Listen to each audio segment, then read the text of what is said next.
Hey folks, Jimmy here, aka Palette of the Dead. Welcome back to the channel and welcome back to Mortal Realms magazine. It is Wednesday, it is issue 22 day. So, before we jump into this issue, of course, as always, if you like the videos, please hit the like button.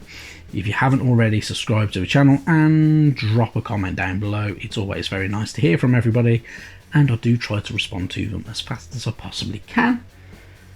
But let's jump into this week's issue. So, no models this week, but we do get two paints. We get Mephiston Red and we get Ratcar Flesh. Mephiston Red slightly brighter than Corn Red that we've had before.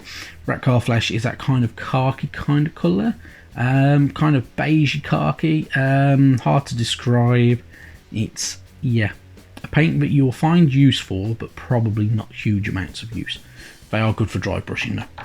So, maybe for certain things. So it can be pretty handy. Right, into this week's issue. So, Stormcast Eternals, Warrior Chambers. So, Warrior Chambers are one of 3 strike chambers that make up a Stormhost's main fighting strength. They are filled with retinues of warriors who excel at adapting to any military circumstance. Warrior Chambers are the backbone of most Stormhost's fighting forces. So, the Warrior Chambers, of course, are your main foot soldiers, your main units that become along in the Stormcast Eternal Warriors. They are mainly made up of things like the Liberators and stuff like that, and not so much for Sequitors or your Castigators. So they make up other chambers than what these would do. So they involve different stuff. So your Warrior Chambers would mainly involve, kind of look a bit like this. So you'd have a Warrior Chamber with a Lord Celestant, a Lord Relictor, 1 to 3 Lords, 3 to 9 Knights. You'll have an Angelus Conclave, which will be Prosecutors, and there will be 3 retinues of those. You'll have a Paladin Conclave, 6 retinues of Paladins, a Redeemer Conclave, which will be 9 retinues of Liberators, and Justicar Conclave, which will be 3 retinues of Judicators. So, this is how it kind of breaks down into a Warrior Chamber. So your Warrior Chambers are a bit different from the other chambers that we've explained about before. So they'll mainly involve a Lord Celestant. So a Lord Celestant leads each Warrior Chamber. Each Lord Celestant is a master tactician, as well as a fearsome warrior. Some ride upon gigantic celestial beasts, others fight on foot. A Lord Relictor. Lord Relictors are spiritual warriors who can harness the storm magic of the realm of heavens. Gifted with spirit sight, they guard the souls of their fallen allies, ensuring their spirits return safely to Azir. Lord Veritant. So, tasked with rooting out chaos, the Lord Veritants often accompany Judicators on the field of battle. Together these warriors can reveal hidden sources of corruption. The Night Herald Er. When the Stormcast Eternals march to battle, the Night Herald Er sound the signals of war with a gleaming battle horn. They use their horns to encourage and inspire their allies, so they are mainly a support kind of unit. Liberators, the most numerous of all Stormcast Eternals, Liberators are Sigmar's foot soldiers.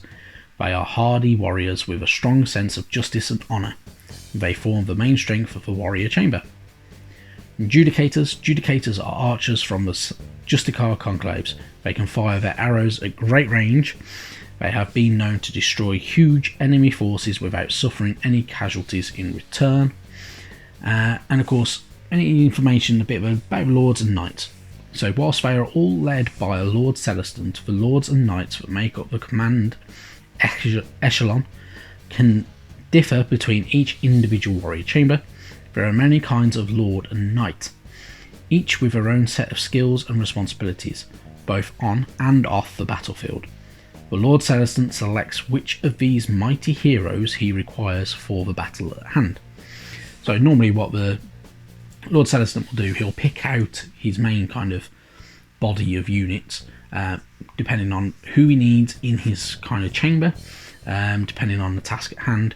So he might pick out some that are more fortuitous, some who are master technicians at kind of defensive strategy, some are better at attack, that type of thing. So they do pick out kind of how they want to battle.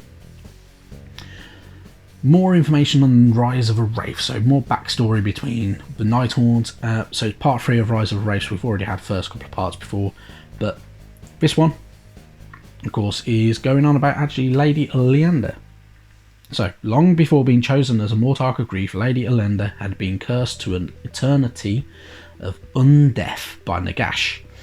Ever ambitious, the Veiled Lady refused to let even death halt her rise to power. In death, she became to rule over the same kingdom she had in life. So, Lady Oleander was once a great beauty, famed throughout the Empire of Dolorum. Dolorum was the largest of the civilizations from lands known since the Age of Chaos as the Screaming Wastes. So she schemed and plotted her and charmed her way into a position of power in life, and she has done exactly the same in death because that is in her nature. And she became the Mortarch of Grief under Nagash's kind of rise and everything like that. So you saw a lot of potential in her, kind of like he does with Neferata, and of course good old Manfred von Carstein, and good old what's his face? I've forgotten his name. The other necromancer. I'll remember his name at some point. I've completely hit that point in the night where I'm just tired and I can't remember stuff. But yeah, so a lot more story about them. Some good story bits and pieces to read through, and Dolorum is an interesting place within Shyish. Then we've got more information about Chaos. So of course we're bringing in Khorne and the Blood God. This is to give you an introduction to kind of more realms and more kind of factions, depending on how you want to play and who you want to play as and what models you'd like the look of. Khorne is a very, very warrior style kind of grouping of chaos sycophants. So Khorne, they seek bloodshed, they are crazed warriors, berserkers, they have Khorne warriors as well, they have these juggernauts, they have pretty heavy looking armour for a lot of their units apart from the berserkers, and they have some cool looking demons in the shape of bloodletters and stuff like that. More information about the fact that they are the brothers and rivals of all his brothers chaos gods.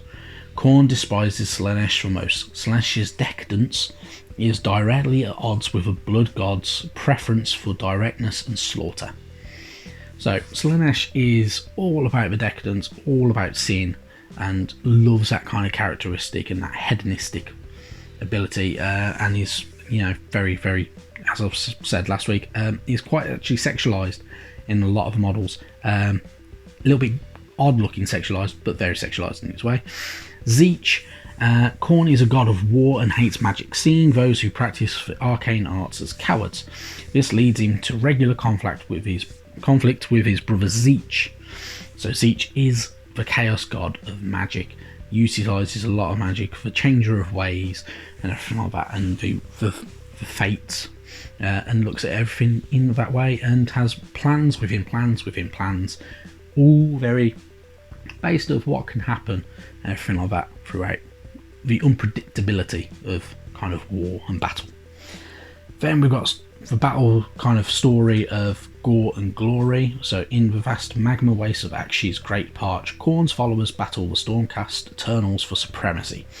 Wherever slaughter takes place, Scar Bloodwrath, the legendary Khornate Berserker, rises to kill once more.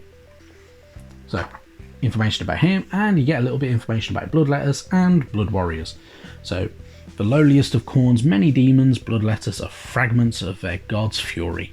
Drawn to battle like scavengers to carrion, they bellow cries of hatred as they swarm towards their foes. Blood Warriors, though, are relentless butchers whose ferocity has been forged in battle. They have been granted Khorne's blessings to help them slaughter. So Blood Warriors look very, very much kind of like big, beefy, armoured buggers. They look really cool, in all honesty. They are really nice looking models. Even the Bloodletters are really nice looking models and very demonic and look twisted.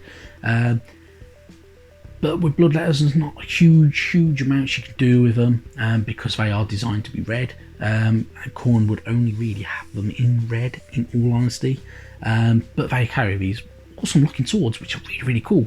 And I must admit, I do quite like them. I know my son, he's 13. He's into Chaos, especially Khorne. So they're the type of models he'll like more than anything. Right, going into how to paint. So, because you've only got 2 paints, it's going back over older models. So, it's going back over the mausoleum.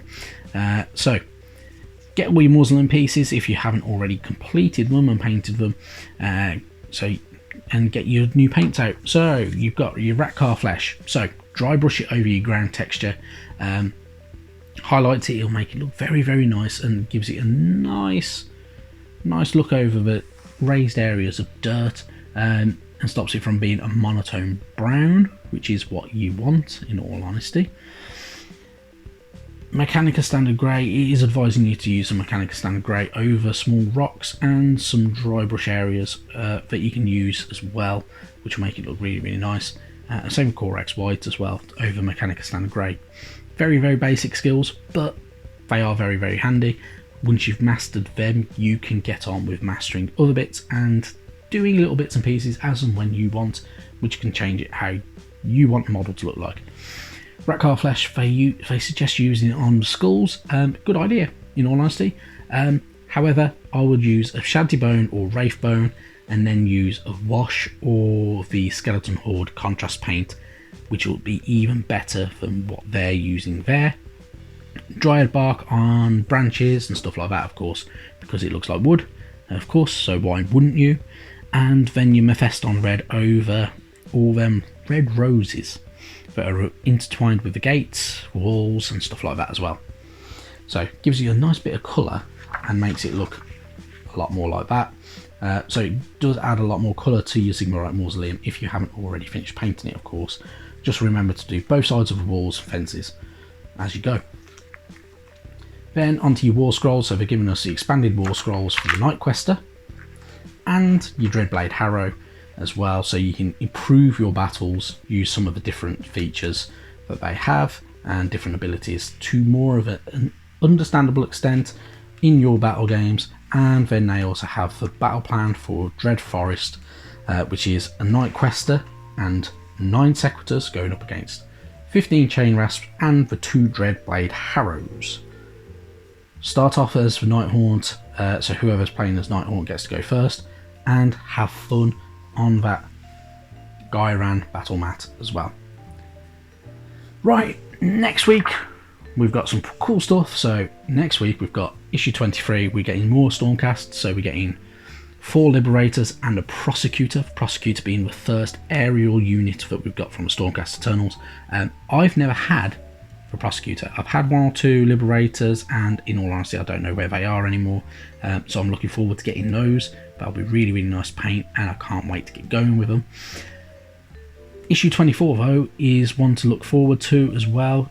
You're getting a sprue from the Soul Wars box, which is the Lord Executioner, Grimghast Reapers and some Glaive Wraith Stalkers. So yeah, 5 more Glaive Wraith Stalkers to add to what we've got, 4 Grimghast Reapers and that Lord Executioner, who's a pretty cool model. Looks really nice as well, and he's quite dark and yeah, foreboding, and I'm looking forward to getting that one again, because I didn't really paint it up before, and I don't think I did a very good job the last time I painted one, but I'm looking forward to get going with it again and doing something slightly different. And that is it for this week. Good issue. I always prefer the issues with models, in all honesty, because I can talk more about the models and I can do more with stuff with the models. But having paints is always very handy if you are running low on a lot of stuff, like I am at the moment, in all honesty. Right, I've kept you all long enough. Enjoy your time, enjoy your modelling, enjoy your painting. Let me know what you're up to in the comments down below, and I will catch you next time. Bye bye now.